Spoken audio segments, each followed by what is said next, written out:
The works of faith, ang gawa ng pananampalataya. Sa nakaraan po nating pag-aaral, maraming patotoo na ang gawa ng kautusan ay hindi na po napapanahon.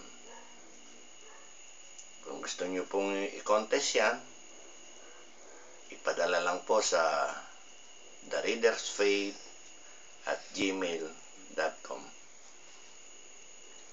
Ang kautusan ng pananampalataya na sumasakla naman sa panahon nating ito ngayon, ang siya kung gustong bigyang pansin sa inyong lahat. Sapagkat doon po sa Santiago 2:22, nakikita mo na ang pananampalataya ay gumagawa at kalakip ng kanyang mga gawa, nagiging sakdal ang tinatawag na pananampalataya. Yan po'y pagka binasa natin lahat, walang question dyan magkakaisa tayo. Pero saan po tayo po pwedeng magkaiba? Doon po sa terminong kung ano yung gawa na siyang kalakip ng pananampalataya.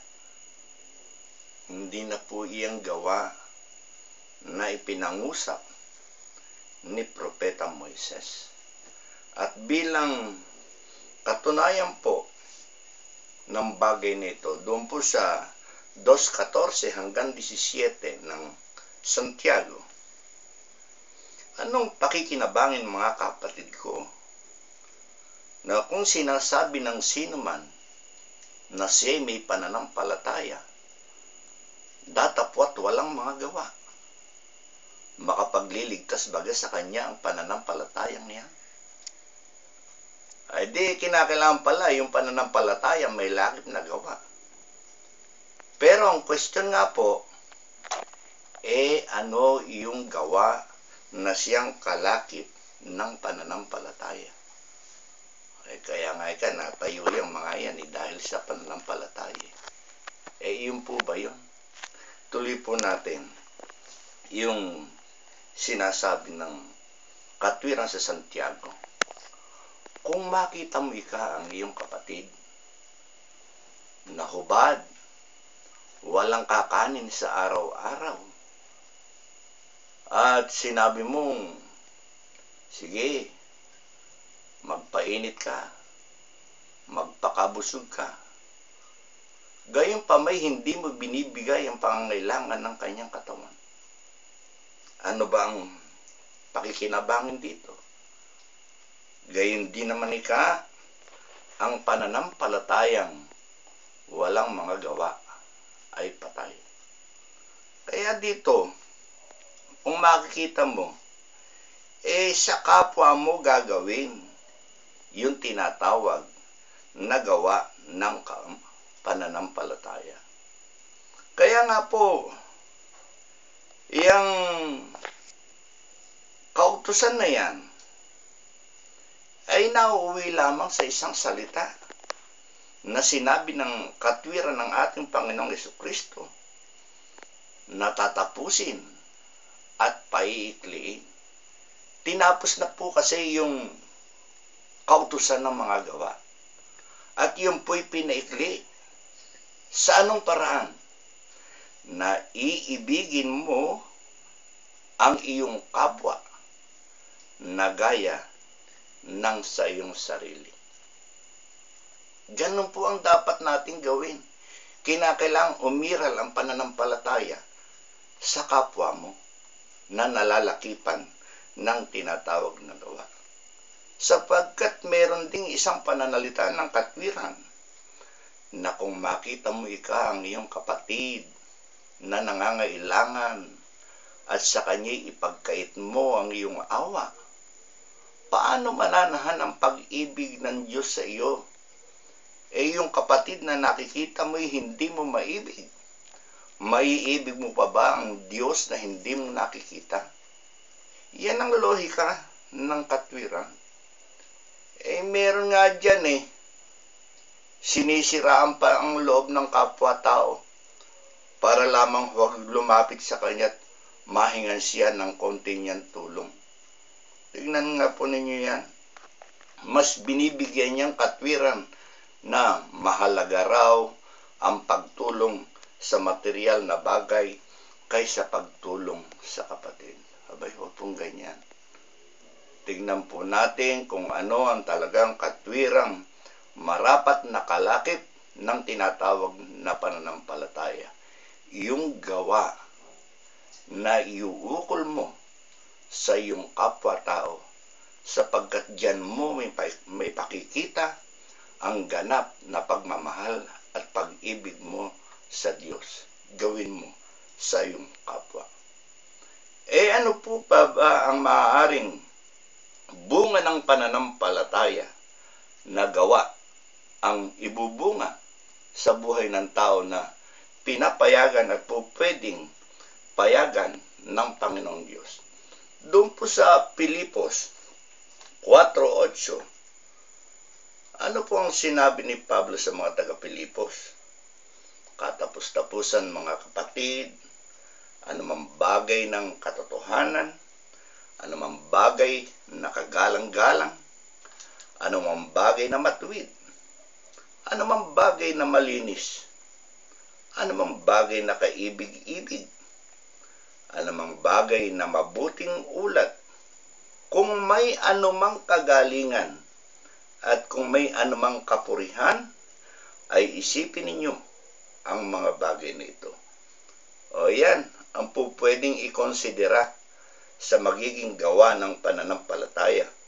Ang mga bagay na inyong natutunan at tinanggap at narinig at nakita sa akin. Ang mga bagay na ito ang gawin ninyo at ang Diyos ng kapayapaan ay isa sa inyo. Kaya diyan, kung gusto mo yan, paraanin mo sa tinatawag na pananampalataya. Hindi dahil gusto mo lang yung gayong bagay. Abay, ang tawag po doon isang matinding inklinasyon. Ano po ba yung inklinasyon? Para kang umakyat sa daigdig na nag-umpisa ka doon sa south papuntang norte, na napakalapit sa imposible. Ang tawag po ng diksyonaryo doon sa tinatawag na inclination na yon, a mental propensity. Ano po ba yung ibig sabihin noon? Pagka sinabing mental propensity, yung po'y done by, nasa isip, or taking place in the mind. Nahandun na yun, nakasuksok na sa isipan mo yun . A natural disposition, that tendency to go towards beyond the impossible. Abay, hindi sapagkat yan iniutos ng Diyos. Ginusto mo lang yan sa iyong sarili para makita po natin kung ano ang katwiran. Pwede po ba yun? Anumang hindi sa pananampalataya, yan po ay magiging kasalanan. 14:23 po ng Roma. Pero kung yan gusto ng mga kapatid, gusto mo, paraanin mo sa tinatawag na pananampalataya. Kahit ba basilika, itayo mo yan .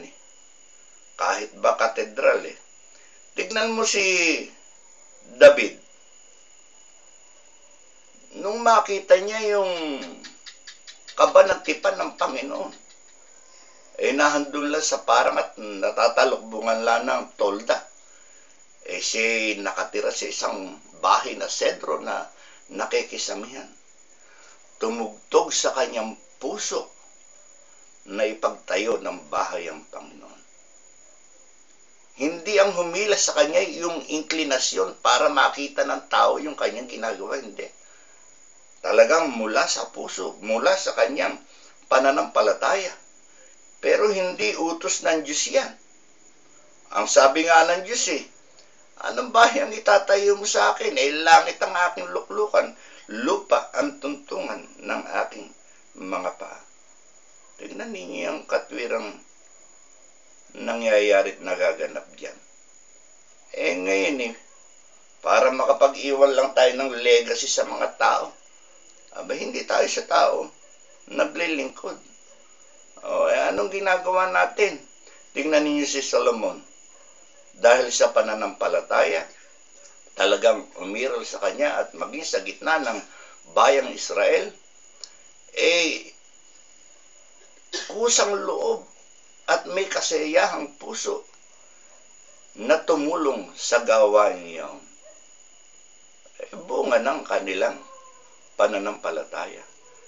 Dito hindi mo makikita yun sapagkat sila man nagdududa na baka hindi maabot ng mga kapatid yung pagtulong na gagawin. Kaya ang ginagawa ang mga lokal tinotokahan. Tingnan mo nga, nangingilak ng malaki pagkatapos nagtatatag ng maraming pagpupuri, pagkatapos pinanunumpa at yung kanyang ipinangangako pinasusumpaan pa. Labag na labag yan sa batas ng ating Panginoong Hesukristo.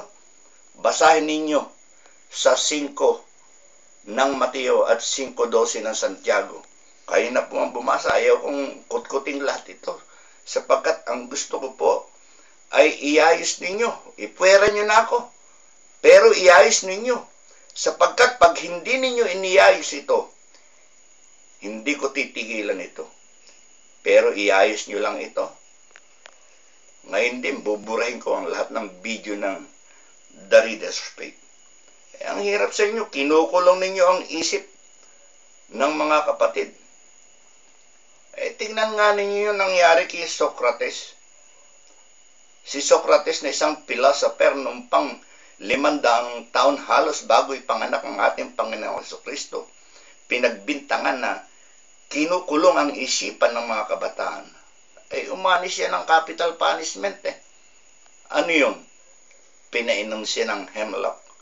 Isang uri ng lason na pumatay sa kanya. Mag-isip-isip kayo. Ang dapat, turuan ninyo kung paano mag-isip ang kabataan.